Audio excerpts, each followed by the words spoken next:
अब rule number 7 की अगर मुझे बात करनी है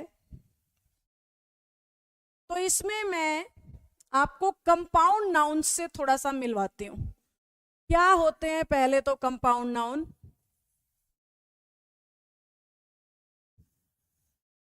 कंपाउंड का मतलब होता है जुड़े हुए, और नाउन का मतलब है किसी भी चीज का नाम।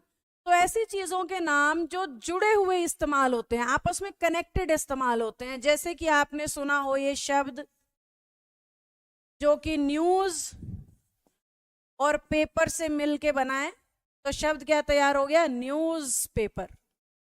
एक शब्द बन गया ना दो अलग अलग शब्दों से। जैसे मैं एक क्लासरूम में खड़े होके पढ़ा रही हूँ, क्लास एक अलग शब्द है, रूम अपने आप में एक अलग शब्द है। इन दोनों को मिक्स करके नया शब्द तैयार हो गया, क्या? क्लासरूम। अब ऐसे ही आप बताओ एक आधा कंपाउंड नाउन जो ऐसे दो अलग अलग शब्दों से जुड़ के बना हो। सोचो सोचो सोचो सोचो सोचो, अपने आसपास दिमाग चलाओ। कंपाउंड नाउन जो दो अलग अलग शब्दों से मिलके एक नया शब्द बना हो। सोचो सोचो क्या हो सकता है, सोचिए।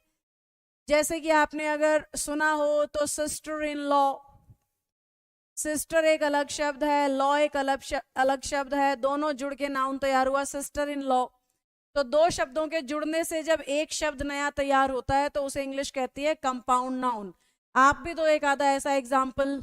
अब मैं आपको ये सिखाना चाहती हूँ कि कंपाउंड नाउन पे अगर पोजेशन दिखाना है, कंपाउंड नाउन पे अगर का, के, की दिखाना है, यानी इसे पोजेसिव बनाना है, तो एपोस्ट्रॉफी एस लॉ पे लगता है, सिस्टर पे नहीं। जैसे कि मैं कहूं my sister's in law house is not big, is not, cursive वाला बी लिख दिया था, वो समझ नहीं आता है कई बार, तो बिग। अब इसमें बच्चे को गलती बोलते हुए या कहीं लिखा हुआ है तो बच्चे को ये दिखना चाहिए कि मैम ने सिखाया था सिस्टर इन लॉ एक कंपाउंड नाउन है, और कंपाउंड नाउन के पहले वाले शब्द पे एपोस्ट्रॉफी एस नहीं लगता, पोजेशन दिखाने के लिए कहाँ लगता है? लास्ट वाले पे। तो सही सेंटेंस बच्चे बनेगा बच्चों, my sister in law's house is not big. समझे या नहीं समझे? तो कभी भी कंपाउंड नाउन अगर आपको इंग्लिश में दिखाई दे तो आपने ये ध्यान रखना है कि उस पे अगर एपोस्ट्रॉफी एस लगेगा तो वो लास्ट वाले वर्ड पे लगेगा, शुरू वाले पे नहीं।